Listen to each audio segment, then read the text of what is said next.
Season 2, Episode 21, For Father. Fun fact, MacFarlane calls this one of his least funny episodes of all time. I'm inclined to agree. I mean, it's not terrible, but compared to the other Season 2 episodes, it falls short.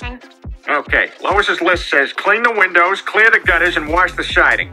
To most folks, that's 3 chores. To Peter Griffin and his big hose, it's 1. You're not working hard, Peter. You're working smart. I'm even better than that dad on Lost in Space. We need to gather more information about this new planet.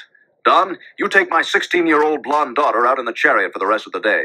Penny, you stay here with me. And Will, you and the robot go out into the uncharted wilderness and take this mincing boy-hungry pedophile with you. Lost in Space was a popular sci-fi show from the 60s. The bit here is a complete contrast to the actual characters on the show. The lead, John Robinson, is a skilled aerospace engineer.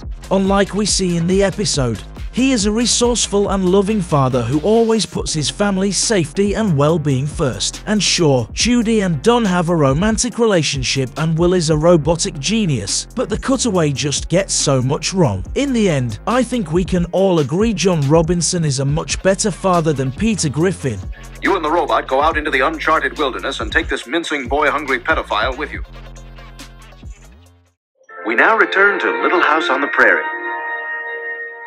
Oh, that's wonderful, Mary. You're doing great with your Braille. I couldn't have done it without you, Pa. Why don't you go up to bed and get some sleep, honey?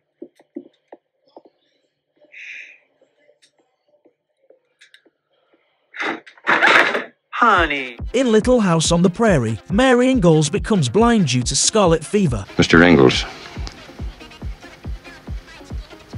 Mary is going blind.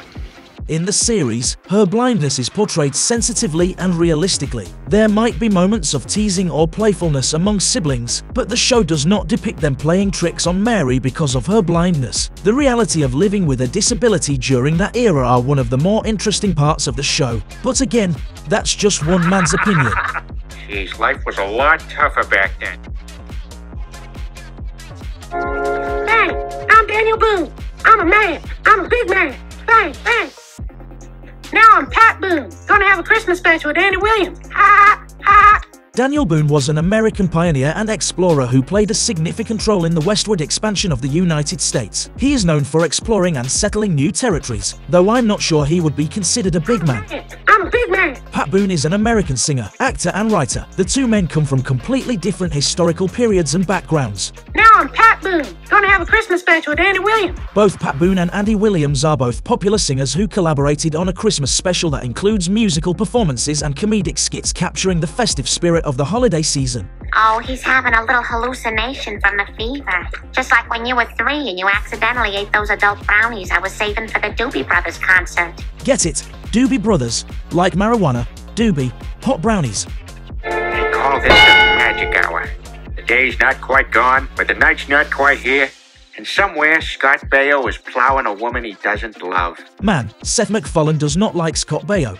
Most of his reputation as a womanizer is rooted in tabloid speculation and media reports. But who can really know if these things are accurate? It wouldn't be until the year 2007 when Baio finally would tie the knot. Hopefully he does truly love her.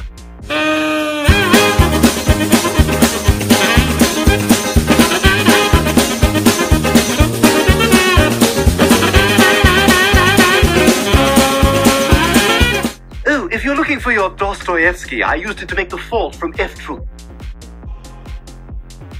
Fyodor Dostoyevsky was a renowned Russian novelist and philosopher best known for his deep explorations of human psychology and his intricate narratives, just the type of book we would expect Brian from the earlier seasons to be reading. In the later seasons, it seems Brian hardly reads at all. I'm here. Yeah, it's a secret tunnel like Hogan's Heroes. Big whoop, wanna fight about it? In the TV comedy Hogan's Heroes, the secret tunnel provides a hidden passage for Allied prisoners of war to evade the German guards and carry out covert operations. Big whoop, Wanna fight about it? Oh, fight it, Stewie. Do not go gentle into that good night, to quote Bob Dylan. No, Dylan Thomas. Ah, the confusion of the Dylan.